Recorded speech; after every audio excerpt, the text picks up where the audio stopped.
For as long as I can remember, they've been telling us to enjoy it while they're young, but our days are filled with chaos and stress and cooking and endless laundry piles. Where's the time to enjoy it? Yeah, that's what I always thought too. There's so much I have to do. When do I find time for peace and joy and happiness when I barely have time to sleep? Mama, it's time to make shift happen. You can be a happy mom. If I can, you can. Trust me. I've been a mess, I've been depressed, I've been overwhelmed, I've been to the bottom of the pits, and I've risen, I've grown, I've bloomed, and it all started when I realized I didn't have to anything. I get to. It is my privilege and my honor and my divine responsibility to be the queen of my home. It's not a burden. I'm not a burden. I'm in charge. I'm the ruler. I'm the chaos coordinator. I'm the calm in the storm, and so are you. Come with me. Let's rise, mamas. Adjust your crown, accept your responsibility, change the effing world together. It's all in the way we choose to see it. I'm so glad you're here, friend. You're listening to Meant to Bloom with Brittany Clarkson. I want to share with you some simple practices today to do everything with love. Okay, I always grew up with this sentiment, this idea that you were supposed to do everything in love, do everything with love, do it all to the glory of God, do everything for those around you, have a servant's heart, those types of things. And I always loved the idea, but I never vibed with it. I never got it. I never understood. It was always something very difficult for me because I'm like, I can't, like, I had such a toxic attitude. And there was so much just like festering inside of me. Like I was gross. And sometimes it still comes back and it feels super gross. I rage cleaned the kitchen the other day. And it was a whole ordeal. I don't even want to tell you guys about it. But so I wasn't feeling very great. And my husband came home from work and he starts cleaning the kitchen. And I take that as an insult because, he kind of had an attitude with it. And so I go in there and I just tore him a new one. I was so mad at him and so hurt. And I felt so bad about myself that he was having to step up and clean the kitchen. And I yelled at him and I got so mad at him. I made him leave. I made him go outside and find something else to do. Because I was like, I can't even look at you. I'm so mad at you. I can't believe you would do that to me. And the next day I got my periods. So it all made sense, and now we laugh about it. He was so confused, like why I was so upset that he was cleaning the kitchen for me. And, in retrospect, I'm like, I wish I had just accepted the help, said thank you so much because I wasn't feeling good today. I never had the motivation to get to it.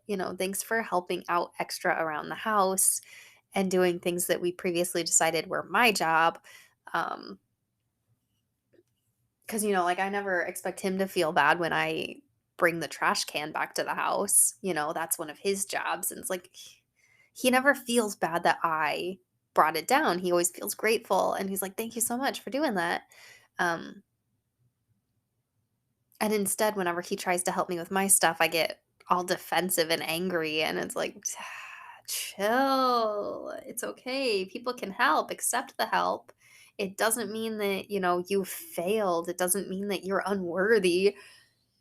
It means you have someone in your life who cares enough to help out. Take it. Stop trying to do everything on your own for everyone else and not accepting help when it's offered. So there's that. If you've been there, we've been there. Like, you're not alone. You're not alone. But I used to only ever clean with a sour attitude. I used to only cook dinner with a sour attitude. And you know what? I've read studies and things. There's a lot of spiritual stuff that goes into your cooking. Like, made with love really does make the food better. And it's kind of like you can put a blessing or a curse on the food that people are going to consume. And the attitude you are when you eat apparently affects how your body like digests the food. Um, so that's a whole thing that I'd like to look into more. It's very interesting to me, the things I've heard in that realm. But for today's sake, you know, I try to cook with love. I try to clean with love. I try to have a servant's heart in it all. I try to do it for those I love. I try to do it for myself because I love myself.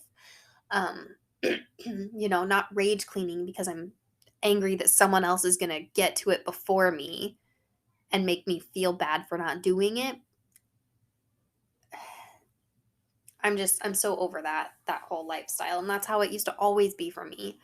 Um, and so to have that little peak of that in the last week or so, it just kind of alerted me to where I am now and where I have been. And I am so grateful to be as far along on this journey as I am now, that I'm not still stuck in those same beliefs and attitudes and just the toxicity of it all. It feels really good not to be there. And sometimes it's really easy to forget how far you've come and how much progress you've already made, because you're looking at this finish line that keeps moving, because you keep moving your goal of trying to be better and better and better, when we're not celebrating along the way that, hey, look how far you've come. You've passed like 10 finish lines you've already set for yourself. Celebrate that before you move on to the next, please. um Quit moving the line before you get there. Get there and then set a new line. Anyways, let's talk about how to do things more with love in our heart. All right. So, I got really sick of my own attitude. I got sick of living day to day stressed and ashamed of the mess that was around me. And I was sick of the guilt of not having the perfect home. This led to a lot of the rage cleaning and just rage existing. Honestly, I didn't do a lot of cleaning. Um, Felt like I was cleaning all the time, but nothing was ever getting done. When push come to shove, something had to give. And I chose to give up attaching moral values to the condition of my home. All right, maybe you think that you're a bad person if your kitchen's not clean. You think you're a bad wife if you don't have dinner on the table. Do you think you're a bad mom? Do you think you're bad at womanhood? We've got to stop. It's not bad, it just is what it is. We humans have created these moral constructs, and we've attached terms like good and bad to so many things that it kind of gets confusing sometimes. Like, we've muddled up the conversation, and we've kind of created a moral mess for ourselves here. But what I did was I put in the work, and it wasn't easy. And honestly, I don't know where to start. I didn't know where to start at the time. It took me years of trial and error to get it right, because I was growing out of myself. This was me completely changing my patterns and honestly my personality. And at the beginning, I didn't know where to start, because every single day I was doing things with such a toxic attitude. I really was. And looking back, how I shifted out of that, it came down to a few simple practices that started all the changing. Kind of like a seed. There's a lot of things that grow into a seed growing and blooming. But when it comes down to it, it's like, it had to be buried, but it needed sunlight, and it needed, clean air, and it needed water. So we're going to kind of boil down. What are some of the things that you really need to start the process of growth? All right. And I put in the work. It wasn't easy, and I didn't know where to start at the time. And it took me years of trial and error to get this right. All right. I learned to love my home by accepting my authentic self. Yeah, that's the hard part, right? How do we accept our authentic self? Well, you have to know who your authentic self is. You have to give yourself just abundant grace along the way. I had to grow to understand who I am when I'm in my home. I had to strip the morality. not the morality, but the assigning of moral values to things in my home. Like a sink full of dishes is not morally good or bad, but we call it bad. Yeah, it's not great for your mental health. It feels a lot better to have that sink emptied, but it doesn't make you a bad person because there's stuff in your sink. It doesn't make you a bad mom, doesn't make you a bad wife. There's nothing bad about it. You just don't like it. Accept things as they are. And I had to get really good at giving myself grace to figure it all out. It takes time to figure out who you are and how you best show up in your space and how your space can serve you more than you serve it. It takes time and it takes a lot of grace in yourself.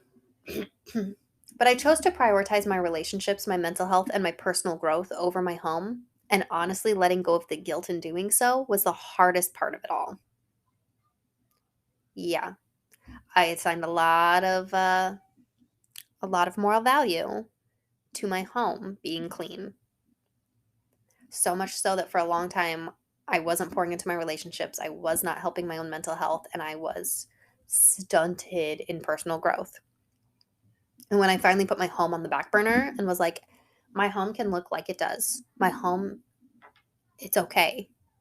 And I got okay with it being messy so that my mental health could thrive, so that my relationships could thrive, so that I could personally grow out of that pit I'd been in for so long. And it got me to a mindset, a mental frame of things where I can approach my home in love and I can clean and I can get things done that need to be done and I can feel better about my space and I can create a space that actually like looks good from the outside in too. But it started with the inside of me changing. Okay. And I believe anything worth doing should be done from a place of love, not strain and stress and deep seated anguish, right? If you're going to spend time cleaning your home, it feels a lot better to do that with love in your heart. This journey of self-acceptance and learning to care for my home in in a more simple way, it led me to creating the Love Your Home course. Okay, this is my newly completed course. There's a few videos in there that I want to update after I get into my new house because I want to do a video tour of spaces that look really nice and really pretty. Because right now we are in the process of moving and I could not record those videos because it's chaos over here. But it feels good in the heart, you know? It's exciting. But this newly completed course and it teaches you all that I've learned so far to shift my mindset about my home and show up in love while creating an environment of safety and sanctuary. Like, oh my gosh, your nervous system should feel comfortable in your home. Your home should not be surrounding you in just red flags and putting you on high alert and spiking your cortisol and your anxiety. Your home is meant to be a safe space for you. It's not meant to put you in a fight or flight state. You get it? Your home should serve you, not the other way around. And your home should be a source of rest, not a source of stress. You should feel safe in your home, not anxious or ashamed. Like you should feel good about your home, not because you live in a really nice house, but because you know who you are and you don't attach your own morality to your home. Like my home looks like a piece of crap on the outside. There's a lot of potential, but it looks like a piece of crap. It needs new siding, it needs new windows. We tore the deck down because it became unsafe. So now we have a very tiny deck that does not fit the house because we just had to have something safe and practical and usable. It's functional, but it's not pretty. My house doesn't look nice on the outside. It doesn't even look nice on the inside. But I know that my house doesn't mean anything about me. My house has the ability to affect my mental health. It has the ability to tear down my nervous system and put me in a state of fight or flight. Or I have the ability to take the driver's seat and to say, my home doesn't mean anything about me. I can feel good wherever I am because home is not the house. It's a feeling in your heart, and I can choose to remove some of those red flags all around me. I can choose to create a space that feels peaceful to me, a space that I'm okay with welcoming other people in because I know who I am, and I know my house is not who I am. So I created the Love Your Home course because I wanted to share as much as possible about this journey of going from this absolute, I don't know, piece of crap. That's what I felt like. I felt like a piece of crap. And I had to learn how to love my home when I was living in a house that I hated. I had to learn how to overcome those feelings of shame and embarrassment and to be rooted in the truth of my enoughness and my worthiness in order to show up for my family. Because honestly, if you've been around here a while and you've heard me, I wanted to end my own life. A lot of that had to do with how I felt about the house I was living in. I'd created a toxic environment in my mind. I was telling myself a whole lot of lies, attaching my worth to things my worth does not belong attached to. And that's what led me to creating Unblock Your Joy and Love Your Home. These two courses that just, it walks you through everything I can walk you through right now. And I hope that these courses grow as I grow and I can lead you farther on this journey as I go farther on this journey of self love and feelings of homeness. These things are important to me. And if they're important to you, like, let's hold hands. Let's do this together. Like, I'm here for it. But I want to let you know Love Your Home is on sale right now as I am. Like, I was going to end the sale on Mother's Day and I have extended it because it didn't feel right. I didn't want anyone to miss out on this. I have so much more I want to say about why I made the course and how I got where I am today. And right now is not really the time for it. But I do want to keep talking about this. I want to keep this conversation going. So yeah, I'm keeping the sale going. And it's nearly 50% off. I think it's like 45 or 48% or something. It's a pretty sweet deal. And guys, it's so good. I don't know where I wouldn't be here today if I didn't develop the skills that I put into this to share with you. Like, I would not be here. That's how serious I take this, how important it is to me. But yeah, I have to share that with you. I hate when I sound salesy and it's like, I just want to talk about my products, but it's like, if you know why I created this, if you knew everything that went into making this for you and putting it into a method that I can share with you, you'd get it. You'd understand. And I wish I knew better how to share with you the importance of this. But I'm working on it, you know? Anyways, right now is not the time and the place to really get into that, but it led to it. I had to say it. Let's get into today's episode of your 3 ways to do everything in love. Okay? I'm going to try to keep these simple and sweet from here on out. Number 1 is gratitude. Always, you know me, gratitude is big. I can feel like my mental health just slipping away. I can feel the dark abyss pulling me in. I can feel the anger starting to creep back in when I'm not being diligent and intentional about bringing gratitude into my life. Okay? Deeply embrace the truth of your blessings. Your life, if you're feeling so burdened and heavy right now, oh my gosh, gratitude. You need to see that those burdens are actually blessings. You need to step outside yourself, emotionally detach from what you're going through and look at it from this new lens of, how is this actually making me better? If it helps, go back and look at things you've been through that were hard and think, how did I grow from that? How am I better today because that negative thing happened to me? How did I become better? How did I help someone else because I'd gone through that? That's a big one. How did I show up in someone else's life to help them through something because of something bad that happened to me in the past? That's a great way to grow in some gratitude. Because we can't just be grateful for the good. All right. Remember, good and bad, these are moral constructs that we created. These are a lot of things that happen to you. They are not good or bad, they just are. And we decided, oh, I didn't like how that felt, so that's a bad thing.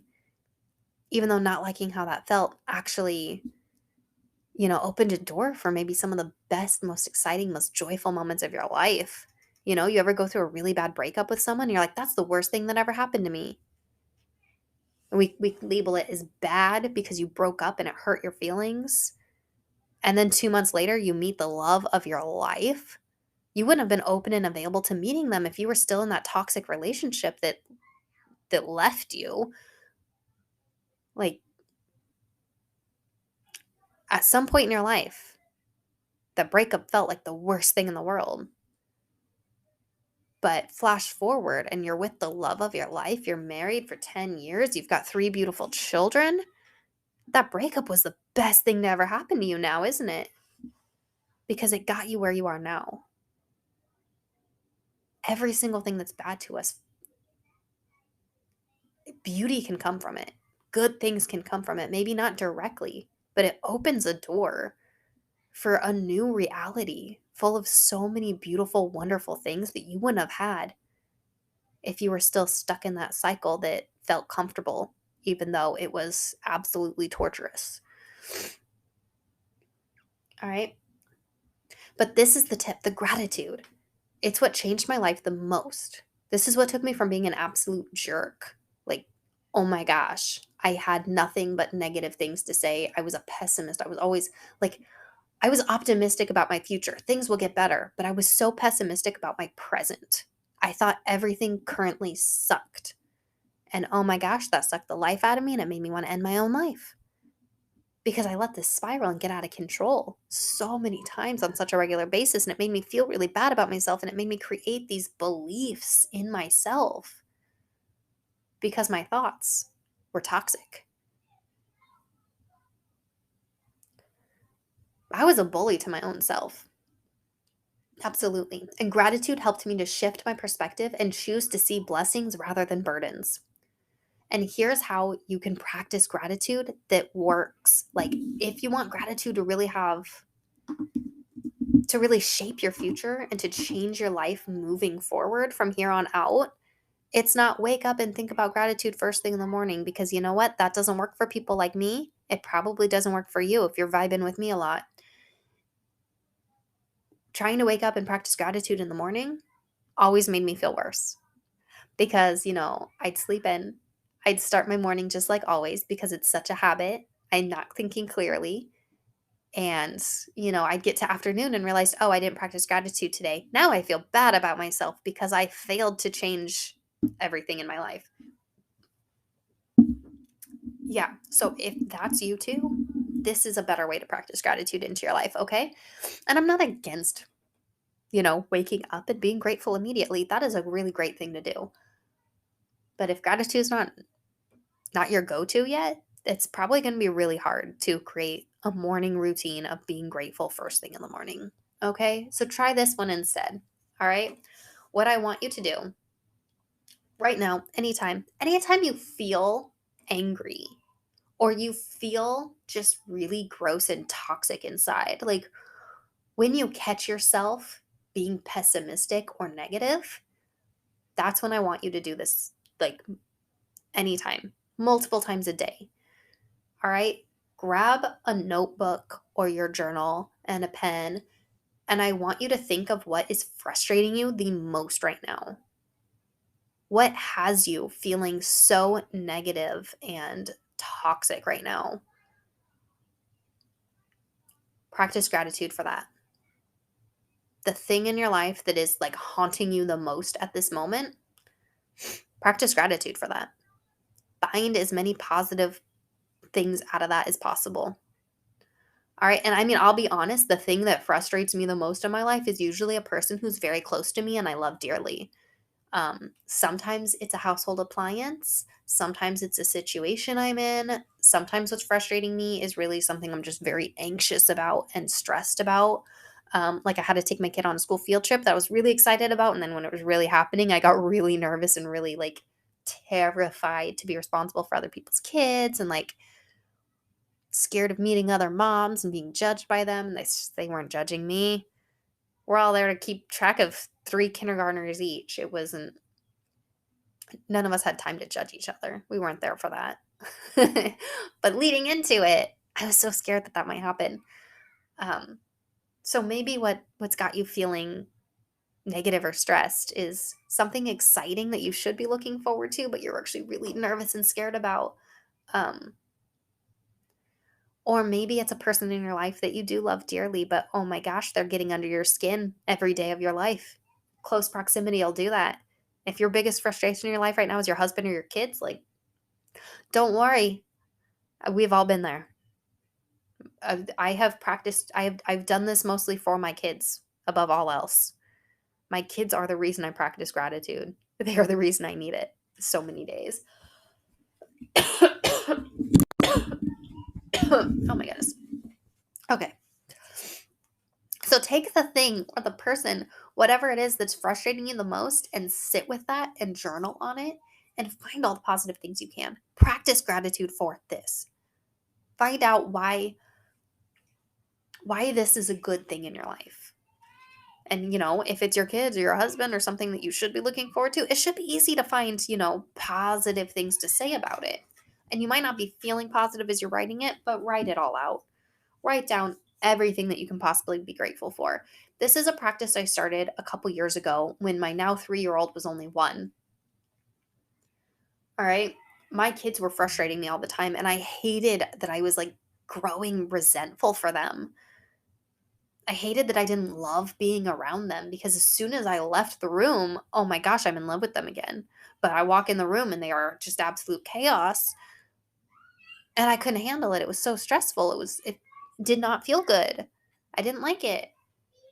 And I didn't like how I was feeling. I didn't like that that resentment was growing. So I did something about it.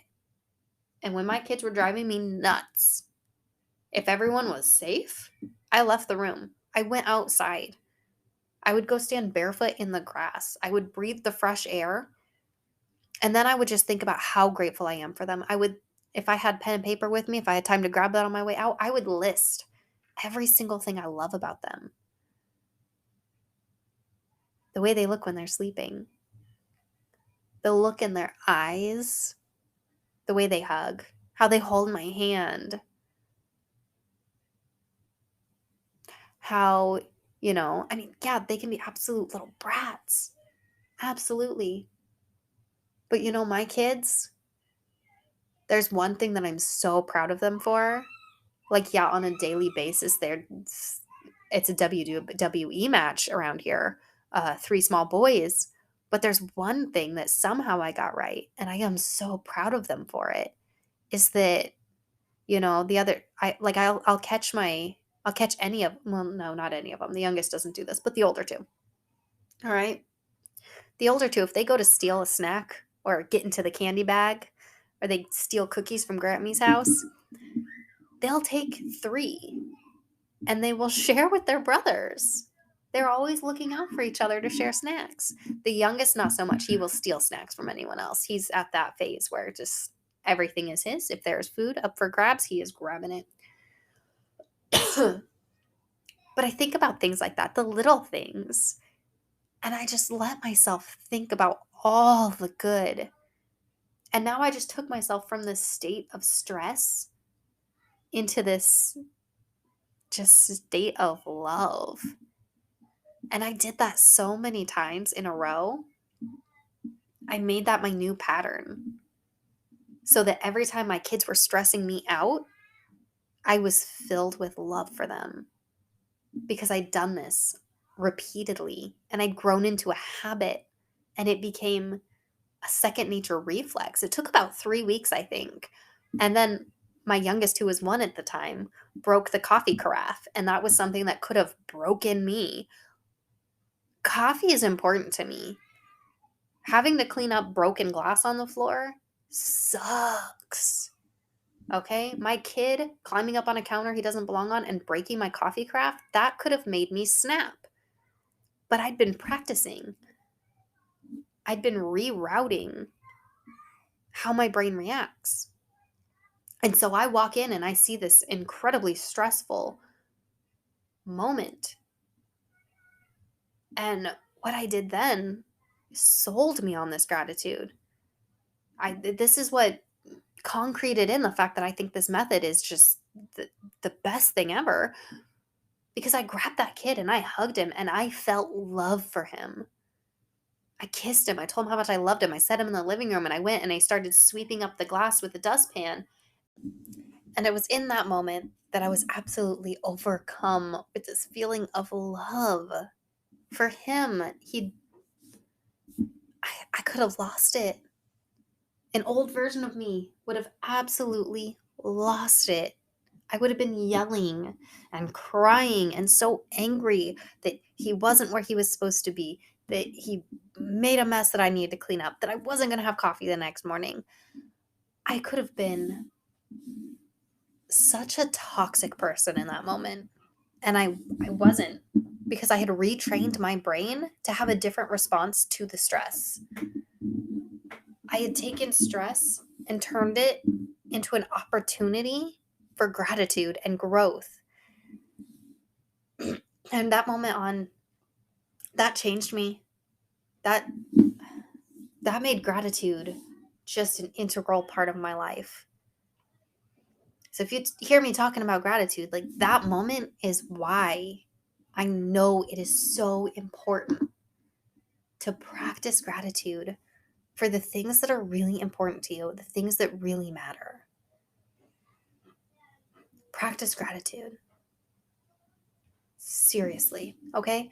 And if you're looking for help to look at gratitude from a different perspective, because practicing gratitude can start to feel really stale. It really can. I know. And so I made actually a 90-day prompted gratitude journal. And I'm really proud of this. It's got 90 different prompts in it. So you can think about gratitude from all kinds of different ways for 90 days, 3 months of it. That's going to alter your brain patterns. That's going to light up new areas of your brain. That's going to change your personality. That's going to change you to practice gratitude every day for 90 days in a different way, every day, thinking of something new. Seriously. You could get that on Amazon or my Mint to Bloom Etsy shop. You can find all the info for it at brittanyclarkson.com/journal. And I'll link that for you in the bio too, so that you can look into that and look at that and see if that's something that you would find super helpful. I can't imagine it not being super helpful for anyone. But I mean, if you're not a journaling type, then maybe not. But if you're a journaling type, absolutely become a journaling type. Okay? Journaling, either talk journal or physically journaling. Like, you've got to be processing stuff. Don't be ignoring everything, for sure. All right, but let's move on to number 2. I think that's enough about gratitude for right now. Number 2 is to learn to let go of the things you do not love.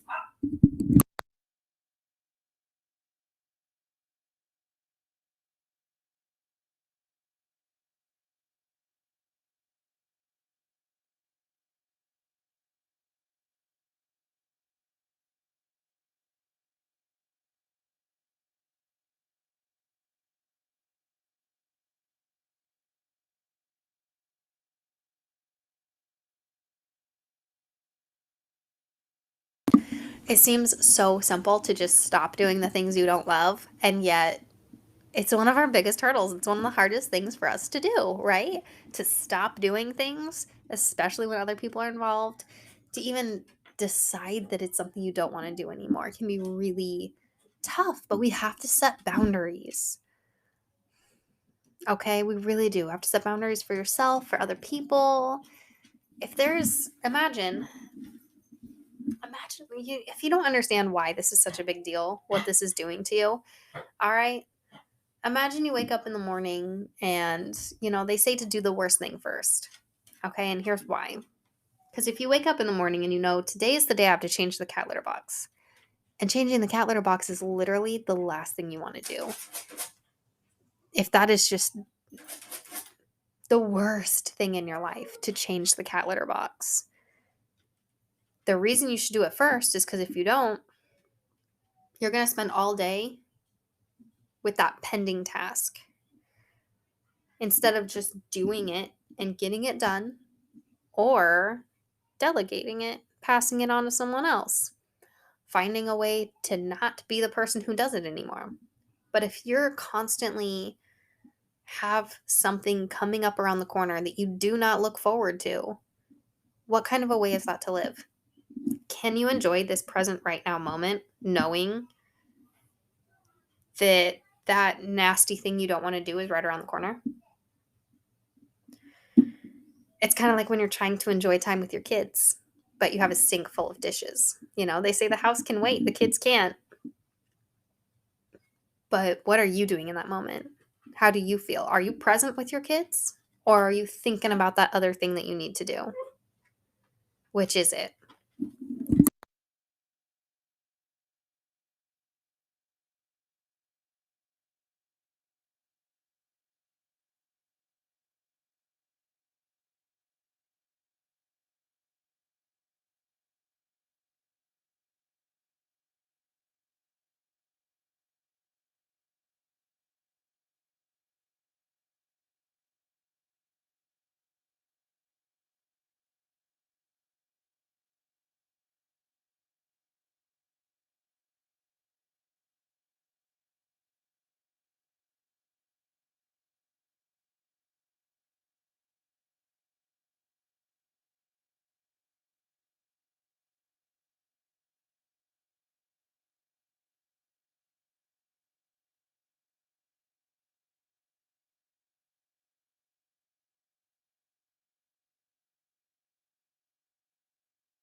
One key trick to doing things you love, to doing things from a place of love, is to be mindful of where you are right now.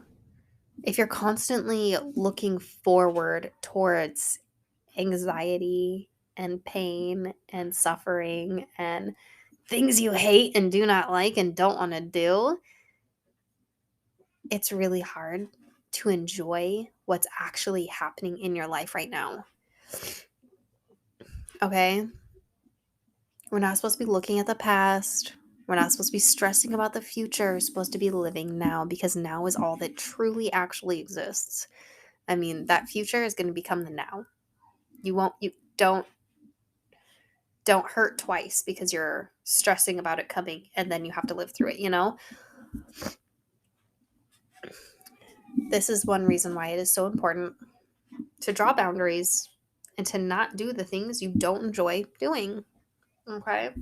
Maybe there's some commitment that comes around once a week and you really don't enjoy it anymore. Heck, maybe it's your job. Maybe you just really hate your job. And I'd love to give you the confidence to find a new route, to do something new and to leave it. I used to teach dance, and that was really hard to leave because it was something I did love. But I got to a place in my life where it became a source of stress. I was no longer looking forward to it. It became a burden. I had so much going on in my personal life that just I didn't have time to enjoy teaching those classes and prepping for those classes. And I kept showing up in this negative energy and I was like, I can't keep doing this. One, because the girls in my class deserved a lot better. They deserved someone who was really excited to be there. And that wasn't me anymore. And when I backed down, I watched something really beautiful happen. It was really hard to say goodbye and to be like, guys, I'm sorry. I can't keep doing this. And it was really hard for me to break that commitment because in a way it felt like I was leaving everyone high and dry. Like, what will they do without me? Some really beautiful stuff happened after I left. Okay. Someone else who was one of my students' moms, she's got a history in dance and she took over my classes. And now she's running her own studio. And I am so proud of her, and I'm so happy I backed down so that she could do that. Like, I took a bench seat so she could run, you know? And I love to watch what she's doing and how she's growing and what she's doing for all the kids. It's so great. And if I had reluctantly kept teaching dance, some of those kids might have stopped liking dance altogether because class just wasn't fun anymore, because I wasn't fun anymore, because I didn't really want to be there. And now it's just so beautiful to see what happened when I quit.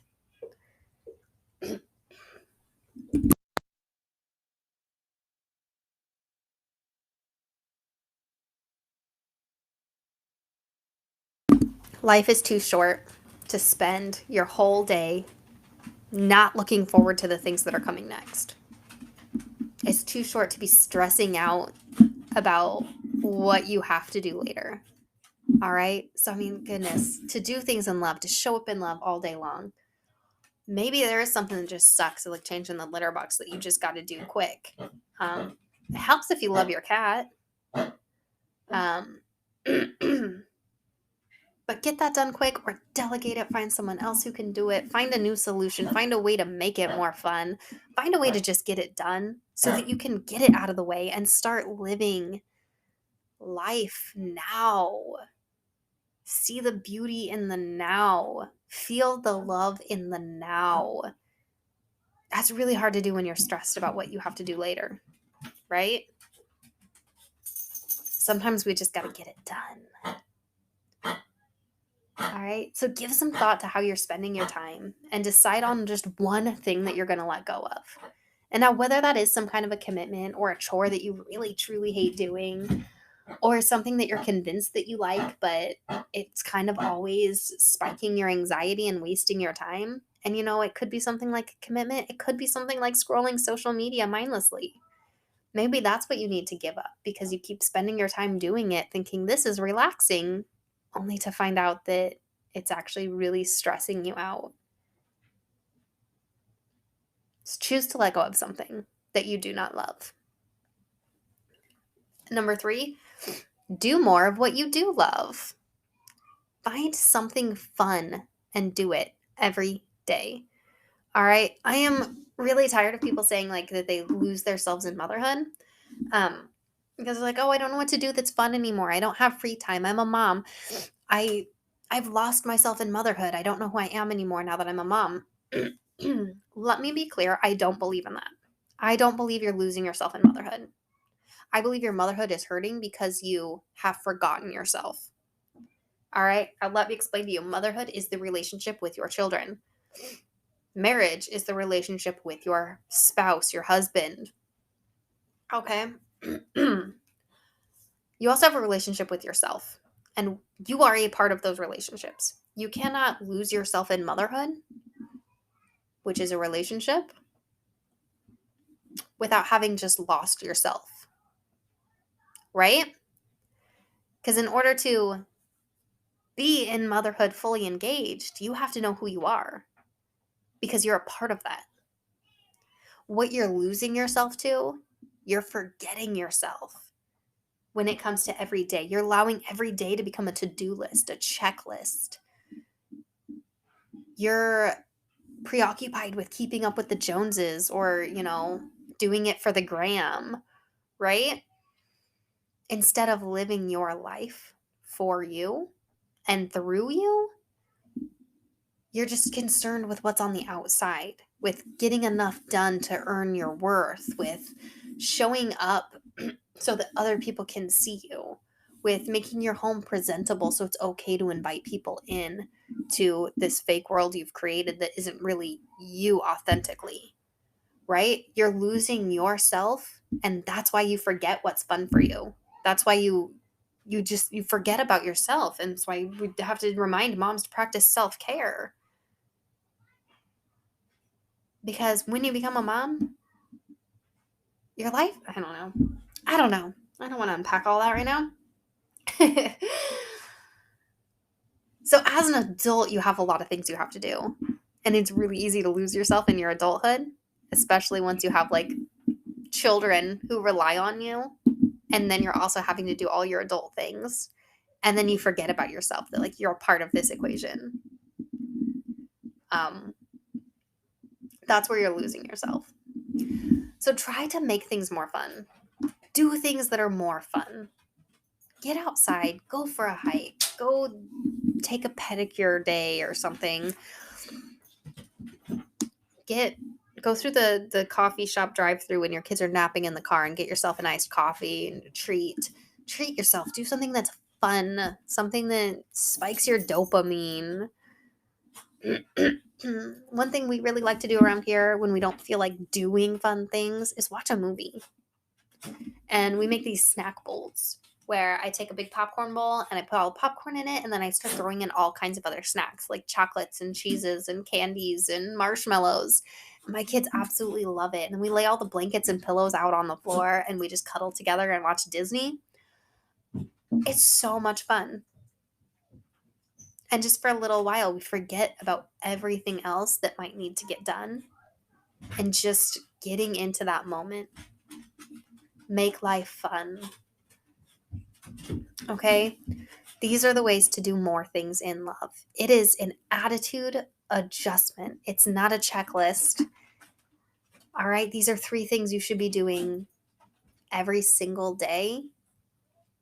Getting deep into gratitude. Saying no to things that you really don't want to do, or just getting them done. Don't let nasty tasks be looming above your head. Just get it done or get someone else to do it. And doing more things that you do love. Paint, journal, watch a Shonda Rhimes TV series or something. Like, do whatever it is that's fun for you, and make sure you do something every day that lights you up. All right, that's okay if it's with your kids. That's okay if it's without your kids. Do something fun. It's going to put you in a better attitude to show up with love. That to me is one of the greatest acts of self-care, is do something fun for yourself. All right, friend, I love you so much.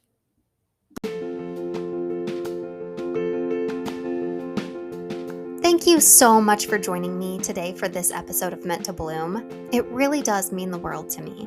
But are you ready to take this a step farther? Check out the description below of this episode and grab your mindset makeover. It's totally free, my gift to you.